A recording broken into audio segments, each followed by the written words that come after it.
I think we need to start off with one of the essential problems of biomass is nobody knows what it means.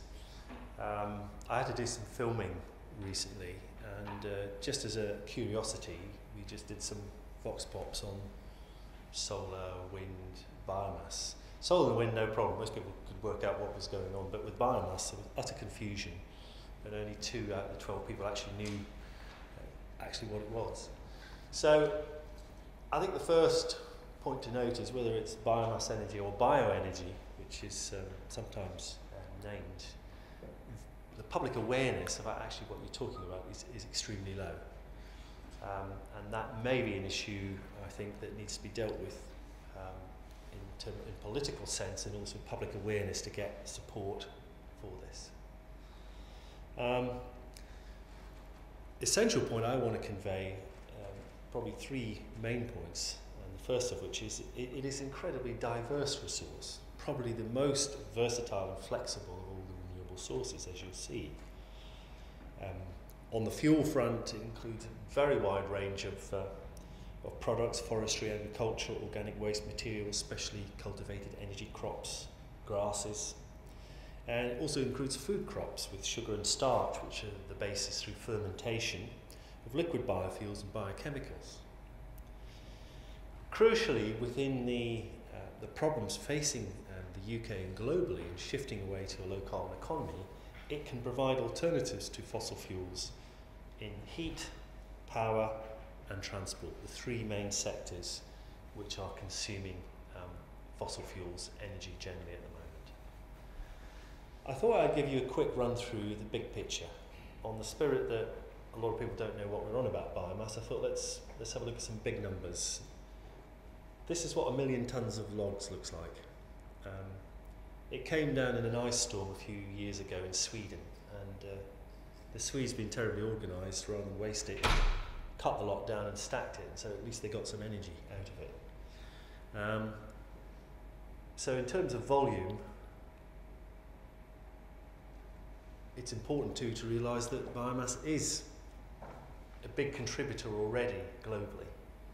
Within the 13% renewable contribution to global conventional energy, bioenergy is the biggest contributor. So it's around about 10% of global energy is already coming from bioenergy. Now it's important to stress that a proportion of that at the individual small scale level, villages, etc., is not necessarily sustainable, but a big chunk of that is sustainable.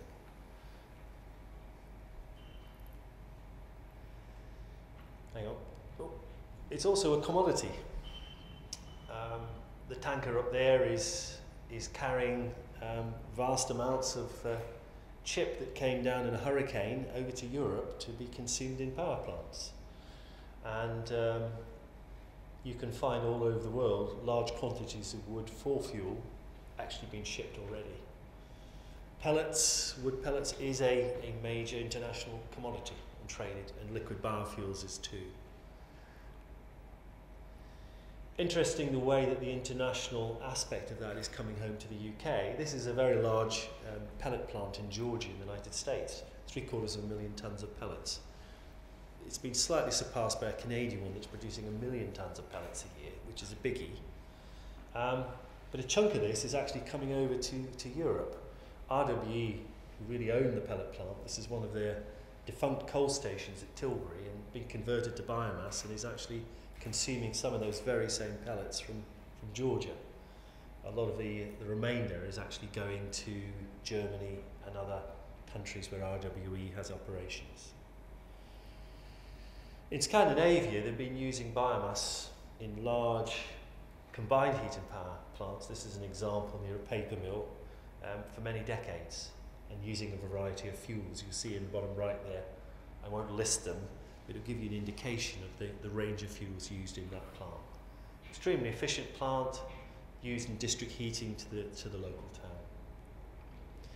And then we move to liquid biofuels, which has had a lot of press, and if you're looking in the business pages, a lot of activity in this area the last 4 or 5 years. A lot of it driven by what's been going on in the United States. Europe, 4% of transport fuels are now provided by liquid biofuels, ethanol and biodiesel, effectively. Brazil, major powerhouse, 50% of gasoline, 22% of total transport fuels, and that's looking to double within the next 18 years. More than 90% of new cars coming onto the market, and also 50% of motorcycles now can operate on what's called this flex fuel, which can either take pure ethanol or a blended ethanol mix. So for a country like Brazil, they're already in bioenergy, big time. It's the norm. Actually using gasoline is no longer the norm. United States, of course, has been driving this for some time with massive subsidies. Those subsidies actually were just removed a few months ago, up to $7 billion in subsidies. But because of the high cost of gasoline, now at the giddy heights of just under $4 a gallon, the good old days of $1 a gallon are long over. Very interesting how Americans, when their cars are threatened, things tend to happen quite quickly in politics. So at the moment, 4% of transport fuels are expected to increase to about 10% by 2020. And these are big operations. Major food and agrochemical companies involved in this, as well as smaller operations. And interesting developments in countries like India. Yatropa, which is a very interesting crop, which when processed produces a pretty pure oil that can be used for biodiesel. A company called Nanda, an Indian-based company, launched on the AIM market late last year. Relatively small, $166 million capitalization, but it was an indication of developing trends. Interesting thing about this crop, it can grow in pretty poor soils with not much moisture. And then those have been following Craig Ventnor for the last 10 years. He came to prominence because he was competing against the Human Genome Project, and he had his own private sector operation. His big focus now is very much looking at what's called third generation biofuels, using algae and other substances to basically create alternatives to the whole petrochemical industry. And in his view, whether that's 5, 10 or 20 years, it is entirely possible in terms of the science of doing this. And is attracting massive amounts of money from Chevron and elsewhere for his efforts. If we move to the UK, I've put on there, UK gets serious about bioenergy with a question mark, and I'll try and answer that question mark with some personal views. Large CHP plant in the north of Scotland producing wood pellets, so it's an entirely wood-based system. So it's effectively a carbon neutral operation there, where they sell electricity to the grid, use heat for the drying of the wood for the pellets, and 100,000 tonnes of pellets is then produced for the UK market. Another pellet plant opened by Greg Barker, the Energy Minister, in spring last year. This is part of the Olympic operation on the bottom left there. Hasn't had much publicity, but there's a 3 megawatt biomass district heating system, which will have a 25-year project life after that, heating up the local community and businesses. And on the right there is Drax power station, which is running about 10% co-firing on wood materials. A couple of other pellet plants in the UK. We've now got about 600,000 tonnes of pellet capacity. The commercial consumption, excluding co-firing, is about 40,000 tonnes. So a lot of that is moved to co-firing or exported to Italy, Germany and so on. So certainly ready for a massive growth in use, the UK plants at the moment. And some other interesting little snapshots. DEC, along with the Department of Transport and several other departments, launched the Bioenergy strategy just over a week ago, where they're projecting 12% of 11-12% UK primary energy from a range of bioenergy options by 2020. And a little snapshot, I happen to know this company quite well, and I know the former boss. British Gas has now got majority control of that. And David in the audience here from RES, former company I was involved in, they now own Wood Energy. So larger companies are moving into what a few years ago was regarded as a pretty small beer, not really worth getting out of bed for, but that market is growing. So that's a brief snapshot, but just to give a feel for some of the ranges of technologies and end uses that it can provide. The key drivers, globally, fossil fuel costs are rising, and there's the whole question of peak oil, and it's a big debate on here, but no question about that. The cost of that have been driving particularly biofuels, liquid biofuels. That's what's really driven it in the United States and elsewhere. Obviously, greenhouse gases emissions are increasing dramatically still. Biomass is also attractive in many countries, and I'll explain why that is. And one mustn't neglect these days of high politics. A lot of very large companies are actually lobbying for it. It's always an indication when you start to see big bruisers like Shell, Esso, Virgin Airways, Chevron, Cargill, and a number of others actually lobbying for bioenergy. You know there's money there, and which can be helpful, and it sometimes can be unhelpful. But it's an indication, at least, that bioenergy is a substantial sector. In the UK, the thing that's driving us in the short term is a legally binding target of 15% of our energy from renewables by 2020. And that's across all three sectors, heat, power and transport. And obviously we do have these longer term carbon reduction aspirations, target aspirations. I don't know whether governments take 2050 targets that seriously. It's great to roll out its speeches, but whether it actually drives policy in the short term it is debatable. But it is in there, and we are partly on the route to that. There are other issues in the UK that have been driving this. Local planning rules, which are driving companies, construction companies, etc., to include renewables. And also, it's increasingly understood the local economic benefits, jobs in forestry, local servicing. In my view, there's a lot of hogwash talked about the green economy. I certainly see the whole cycle in bioenergy as a real good example of that. REA produced a report, this is the trade association, a couple of weeks ago, estimate 110,000 jobs already in the range of renewable sources, and in terms of the bioenergy side, around 30,000, with the prospects of at least doubling that over the next 10 years. So approaching about 60,000 jobs, which at the moment, given where the economy is quite a positive thing. And in terms of where the government thinks we can get all these renewables to meet this 15% target, I'm not expecting you to, I'm not going to go through all of the different renewables in there, you'll recognise all of them. But if you combine the three renewable, the bioenergy ones, biomass heat, biomass electricity, renewables transport, somewhere between 40 to 65% of this 15% target is predicted, hoped, estimated, put your own adjective in there, to come from the range of bioenergy resources.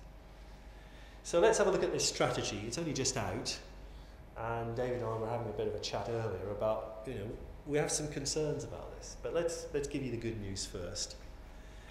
Currently, bioenergy provides about 3% of UK primary energy, and that's through a mixture of, at one end, log stoves. There's millions of these in the country, and it's a market that's growing very rapidly. And at the other end, co-firing large power plants that have been taking biofuels. By 2020, the bioenergy strategy predicts 8 to 11% of total primary energy, and that includes 6% of total UK heat demand, somewhere between 5 to 11% UK power, and 6% of transport supplies. Now, the figure for 2050 looks a bit disappointing. Doesn't seem to have grown much, 12%.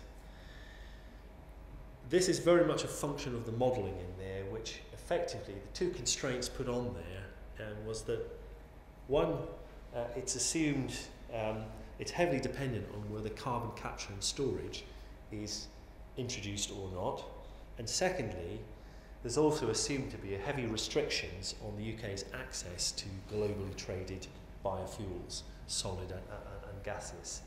So I think that figure, to me, is highly dubious and is very much, and I think a more honest figure would be, if you were really serious about bioenergy, would be about 20%, 20-25% if you at a stretch, which, you know, for a fifth of our energy economy, I think is pretty good. You can see there's a pretty massive range for 2050, 8 to 21%. Again, very much a function of the modelling. And as you can see, by 2050, it's assumed we can only access 1.5% of globally traded biofuels. I'll jump to the next one. That's just a bit of an indication of domestic supplies, so leaving imports just for a moment. What can we get domestically, where obviously the transport costs of delivering this are much less? About 75 terawatt hours at the moment, and if you want a comparison on that, the total UK consumption is about 1,745 terawatt hours, expected to reduce as energy efficiency improves the efficiency of the economy down to about just over 1,500. Supply of domestic supplies is predicted to double and then a bit more over the next 10, 15 years. And I think that's realistic. In terms of transport biofuels, 3% of total UK cereals for biofuels at the moment. And there will be a key UK issue here about land availability for energy crops uptake, whether that's on the liquid side or the solid side, short rotation, coppice, willow, etc., and miscanthus. But globally, in terms of the projections on there, certainly you could add another 50% from existing global arable land to be used for bioenergy without the major impacts of impacting on food, which many are concerned about. So to put the graphs on some of these figures, as you can see, quite an aggressive growth to 2020, and then the band of projections widens considerably. But as I say, it's very much a function of the modelling, so don't get too hung up on that. You can go as high as 20% or drop it right down to 8% by 2050, depending on your view of the future. So let's move into a little bit on some of the nitty-gritty on why bioenergy is a good thing to be looking at, and also one or two areas to be concerned about. I will pick up on the energy versus food conundrum, which is rightly concerning people. So, number one, we've already said it. Bioenergy is incredibly flexible. It's the most versatile of the renewable technologies available. Effectively, from a 10 kilowatt room heater fueled by pellets, all the way up to massive biopower plants, CHP and otherwise, and also powering your cars. It's not intermittent. It's effectively stored solar energy. So in fact, the issue about the intermittency that a lot of people talk about with solar and PV, which are frankly very overrated. I sometimes hear people speaking about wind as though they've just discovered for the first time that the wind doesn't always blow, and we go, oh wow, I didn't know that, I didn't understand. I mean, we do know how to run smart grids, we do know how to store things. You know, it's not quite as black and white as many people would argue on this, but there's no question that having something that is stored in this kind of way and can provide 24/7, 365-day energy is very useful. It does integrate very well with fossil fuel systems, the existing systems. It can plug in very well. You don't need brand new infrastructure. Saskia and I were talking about that, how, you know, a number of the other technologies you need to make some changes in the infrastructure. You don't really need to do that with a lot of bioenergy systems. Key caveat on there, if used efficiently, and by that I don't think personally it makes a lot of sense in going through the whole effort of producing ethanol, growing corn, producing ethanol, and putting it in a 35 mile per gallon car. Sorry Robin, I don't know, what's your mile per gallon in your Morgan? Depends on where I live. Okay. But you know what I'm saying there. It's a key part of the equation. You've got to improve the efficiency in all sectors for all the renewables to make sense, and that is absolutely true with bioenergy. If we just carry on as we are, I don't think we have got enough bioenergy in the forms of fuel over the next 50 years, because you're running very hard just to stay put. But if used efficiently, there is certainly enough fuel globally, regionally in the UK to provide anywhere between 20 and 50% of global energy. That's what the numbers are saying. And I'm using the lower third of the projections on here. There are a lot of projections, which I'll show in a minute, which suggest that the potential is much higher. It is a genuine low carbon option, and all of the uses of bioenergy do show significant carbon dioxide savings. Of course, when you burn wood, for example, you release carbon, but the whole point about it is unlike fossil fuels, which are a million-year creation, and when released, effectively are not going to be replaced on timescales that we will understand, and we will be around over generations. With bioenergy, a number of these are grown on an annual basis. For woodlands, and looking at the cycle, when you cut, and I know this from a small woodland owner, when you cut mature trees and open out space, the trees that are left grow a lot faster because they've suddenly got more space to grow. And new trees grow very fast compared to mature trees. So in terms of the absorption cycle on CO2, the IEA predicted, if you want to go into this, is bioenergy would really a carbon saving option. On a 10-15 year cycle, the absorption of that CO2 which has been released from the burning, that takes place. So it is a genuine low carbon option. And importantly, many of the technologies already provide a really cost effective option, with a lot of new exciting technologies coming through fast. Now, this is a really busy slide, and I'm not expecting you to work it out. The main point of it is, again, on the flexibility and the versatility. Feedstocks on the left, conversion routes in the middle, and the end result on the right.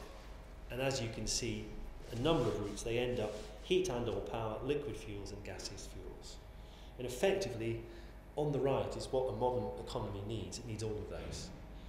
And so the conversion routes in there, some of which are economic already and commercial and out there, some of which are in pre-commercial, they do have that ability to provide pretty much everything that a modern economy needs. In terms of scale, I mentioned earlier about the range of scale there. A lot of interesting combustion and conversion technologies.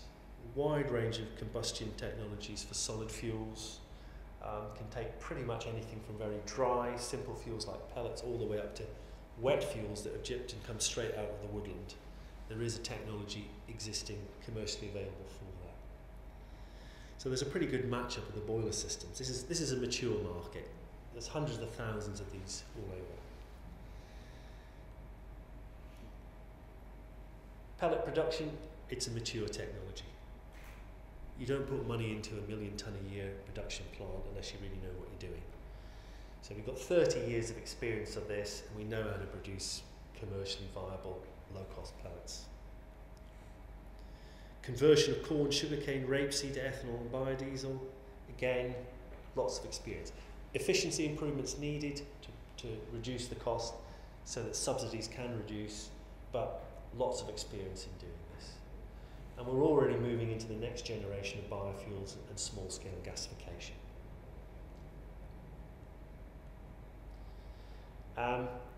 Again, a busy slide, simply to show that commercially there's a whole chunk of technologies available, and in terms of early commercial development, again, a number of others. The point I simply want to make here is that we're not looking at, we're not reliant upon $100 million R&D programs to even get us started. Of course, you need that for next generation technologies and improvements, but there are already an awful lot of technologies available, and I think that's quite exciting. The intermittency we've talked about, so I'll jump through that. Integration, again, I'll jump through that. Lots of pluses there for a system. You don't need to change your infrastructure dramatically to take bioenergy. With liquid fuels, you can either go in as very common 10 to 15% blends, or in countries like Brazil, pure ethanol is now quite common. Do we have enough fuel? UK, well, let's start globally. Projections 25 to 100% of current energy demand. That's what's available. European side, more than 25% of existing energy demand. UK, there's certainly enough domestically without having to import anything. About 10% of heating, power, and about 5% of transport. You have to work quite hard at that. You have to really look at your waste streams in a lot of areas and bring in energy crops for low value land, which is not suitable for food crops. With imports, you can certainly get up to 20% by 2040. Forest cover in England, well, the UK as a whole, is about 13%. With a concerted effort, you could get that up to about 20%. So at the moment, the resource is growing, but much of it is undermanaged. It's very difficult to make a lot of woodlands pay. So actually bringing in bioenergy does provide potential income to land to do that. All I want to do is just to re-emphasise on the global potential for biomass. The dotted line is existing global energy demand. The lines are there, the total projections on a whole range of studies, and as you can see, there's a number of studies say double current global energy demand. But even if you set the bar at 20-25%, which is really very conservative according to the reports, etc., the potential is high. That's what the trajectory for bioenergy use up to 2020 in the UK looks like. As I say, strange things happen after that, but I'll leave that for now.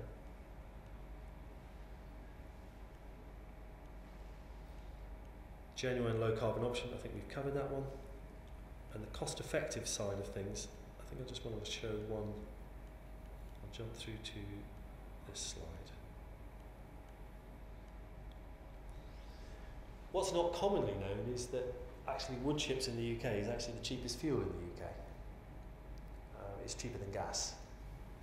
And so even now, without subsidies, that fuel is very attractive for industrial processes. Because the capital costs are higher, that's why we have the renewable heat incentive. It is needed to overcome that first capital cost hurdle.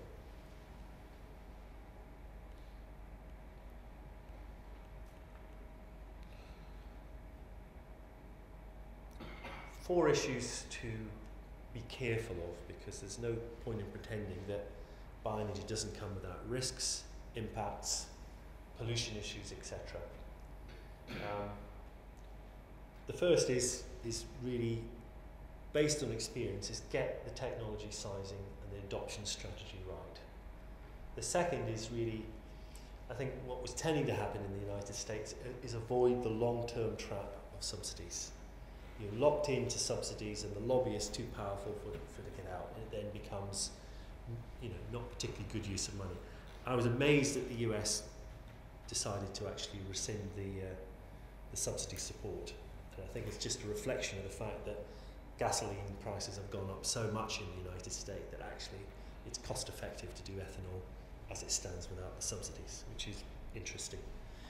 The food versus energy conundrum, there's been a lot talked about that since palm oil farrago several years ago in the UK. And I think it's an important issue, you've got to be careful.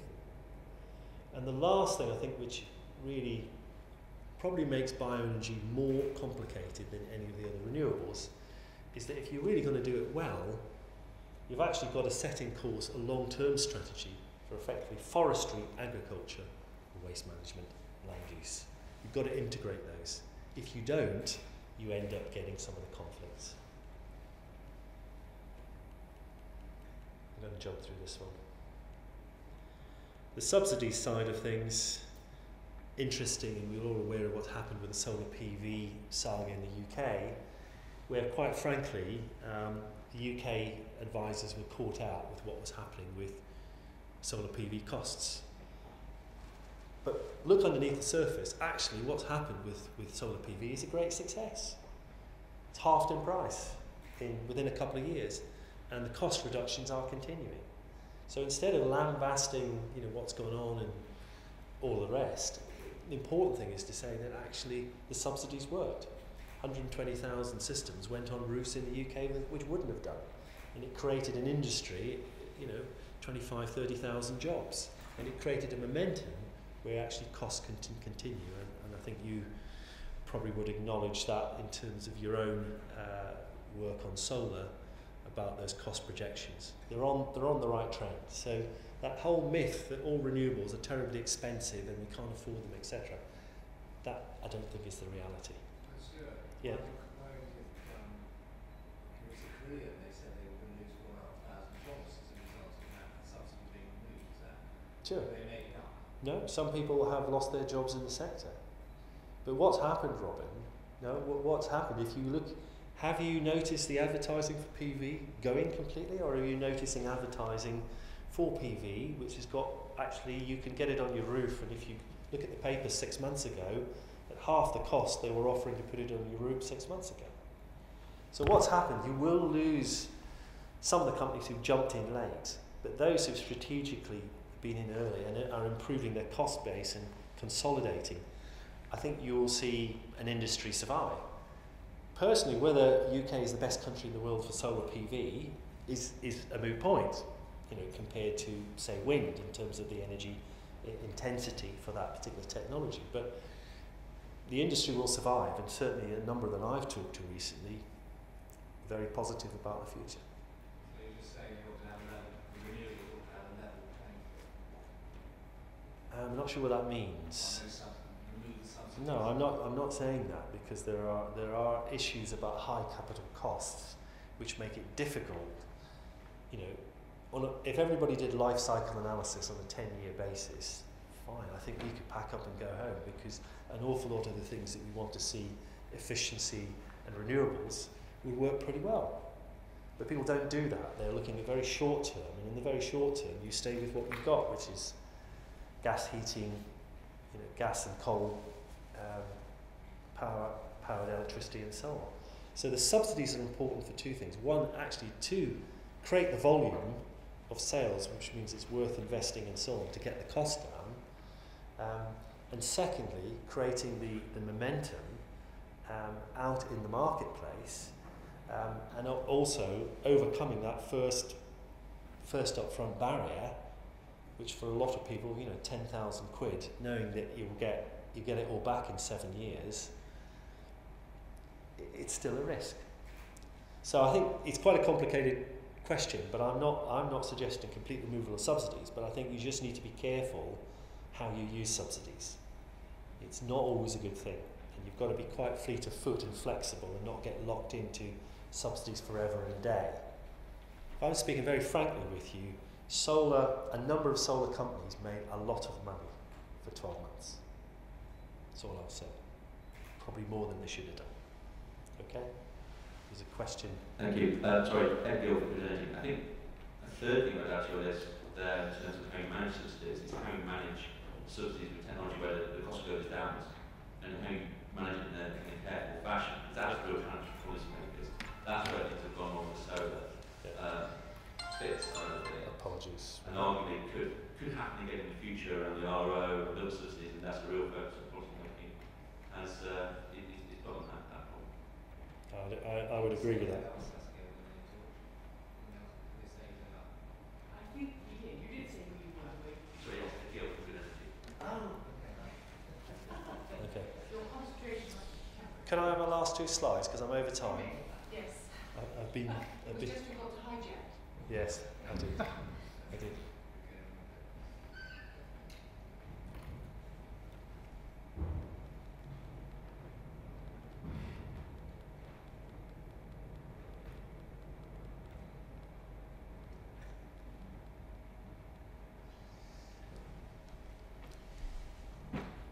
It's a big area, so I apologise for going over my time, but I want to re-emphasise again flexibility, versatility of bioenergy, the maturity of many of the technologies, the fact that bioenergy already provides a much bigger contribution than nuclear. Modern wood heating offers a cost-effective solution already to meeting targets, cutting costs and using fuels efficiently. Questions do remain over the long-term viability of biodiesel and ethanol, a potential conflict with food if it expands rapidly. And as I said earlier, in my view, there's not a lot of point in putting these in low-efficiency vehicles. Lots of question marks over the next generation of biofuels, but potentially a very exciting area. And the strategy for bioenergy needs to link a number of sectors. But in conclusion, I would say that the potential to support 25 to 50% of global energy consumption and cut CO2 emissions by a similar amount is there. And in the UK, a pragmatic strategy could support at least 15 and possibly 20% of energy by 2030 with a resulting drop in emissions. So bioenergy, has its time come? We shall see, but certainly worth more than a 5-minute look at. Thank you.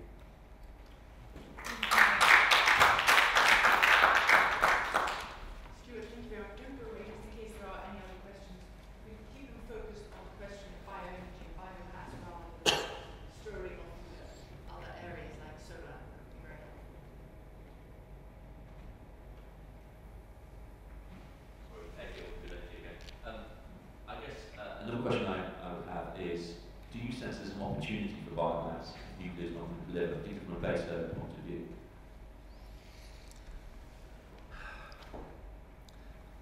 You know, as an old-time campaigner from 20 years ago, who spent a lot of his time standing on platforms with representatives from the nuclear industry,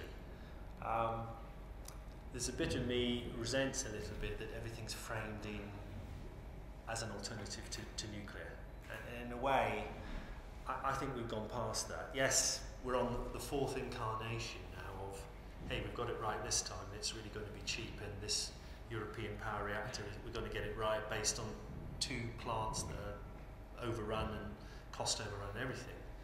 So in some ways, you know, that's a political construct to put it in that way. Effectively, renewables are not enough. I mean, that's what effectively the debate is at the moment, is that, and why shale gas and nuclear have come to the fore, because by default, renewables haven't quite achieved what we thought we would achieve. Now, there are a lot of reasons for that in terms of changing policy every couple of years, half-heartedness in terms of the actually amount of commitment we make, etc. But we're in this, right now we're in very, very dangerous territory in my view, because what's happening at political level is people are losing their nerve.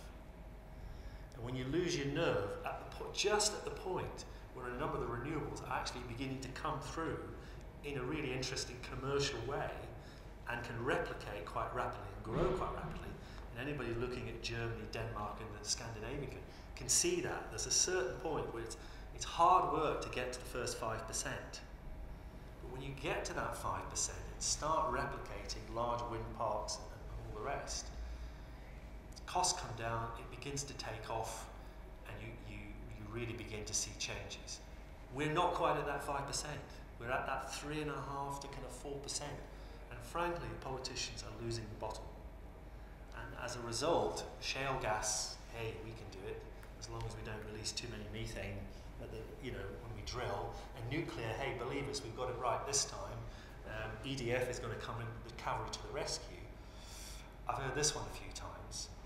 That's where we are in the politics. It's very dangerous territory, and I think it's really incumbent on those who are concerned about, the snake oil salesman coming with, fossil fuels and nuclear yet again, to really be clear about what they do want on renewables, and this conference obviously would be very helpful. So. Yeah, I mean, the nuclear is fine actually, because Russia and China are the same. Russia and China can run our nuclear plants, so we never run the same way, so there's not a problem with nuclear. But the thing about the subsidy was not so much that solar didn't need it, it was the message it sent. It sort of sent the message that this government is not actually serious about renewables and they're looking to jump ship. That's the sort of message I got. So I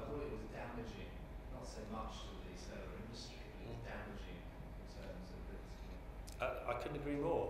We're under the renewable heat incentive, Robin. The first question when you talk to a client now is, are the government going to remove the subsidies in 6 months' time? So actually, it has affected, you know, the confidence in the market to invest.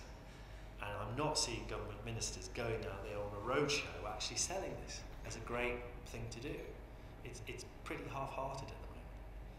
So on that point, I think